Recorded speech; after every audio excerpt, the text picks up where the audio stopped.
पंढरपूर तालुका police Thane गुन्हा register number 126/26 DNS कलम 304 या गुन्ह्यात फिर्यादी आबासाहेब आसबे राहणार गोपाळपूर यांनी दिनांक 30 जानेवारी 2026 रोजी दिलेल्या फिर्यादीनुसार यांच्या पत्नीचे दागिने हळदी कुंकूसाठी जात असताना सुमारे 8,25,000 रुपये किमतीचे सोन्याचे दागिने चोरी झाल्याबाबत पंढरपूर तालुका पोलीस ठाणे येथे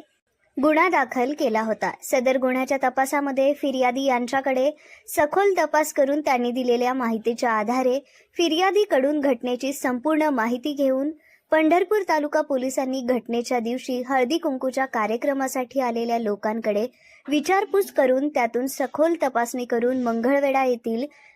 व्यावसायिक अविनाश वाघमारे राहणार मंगळवेढा याला ताब्यात घेऊन सखोल विचारपूस केली असता सुरुवातीला उडवाउडवीची उत्तरे दिली। नंतर अविनाश वाघमारे राहणार मंगळवेढा आणि गोपाळपूर येथील त्याचा मित्र यांच्याकडून चोरीस गेलेले सर्व दागिने एकूण 8,25,000 रुपये किमतीचे सोन्याचे दागिने एकूण वजन 55 ग्राम सोन्याचे दागिने काढून दिले। ते पंचायत समक्ष जप्त करण्यात आले आहे। सदर गुन्ह्यातील एकूण 8,25,000 रुपयांचे सोन्याचे दागिने पंढरपूर तालुका पोलिसांनी जप्त करून गुन्ह्यात चोरीस गेलेल्या सोन्याची 100% रिकव्हरी केली आहे। सदरची कामगिरी पोलीस अधीक्षक अतुल कुलकर्णी यांच्या मार्गदर्शनाखाली अपर पोलीस अधीक्षक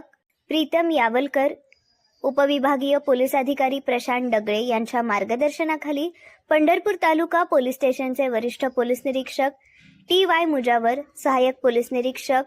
विभावरी रेळेकर, पोलीस उपनिरीक्षक विक्रम वडणे, पोलीस उपनिरीक्षक भारत भोसले, पोलीस उपनिरीक्षक दत्तात्रय तोंडले, ASI विजू गायकवाड, पोलीस हवालदार सचिन आटपाडकर, पोलीस हवालदार साळुंखे, बाजीराव काकडे, सागर गवळी, मंगेश रोकडे, विजयकुमार आवटी, अभिमन्यू गरड, चालक पोलीस हवालदार हासन नदाफ, विलास घाडगे यांच्या पथकाने केली आहे।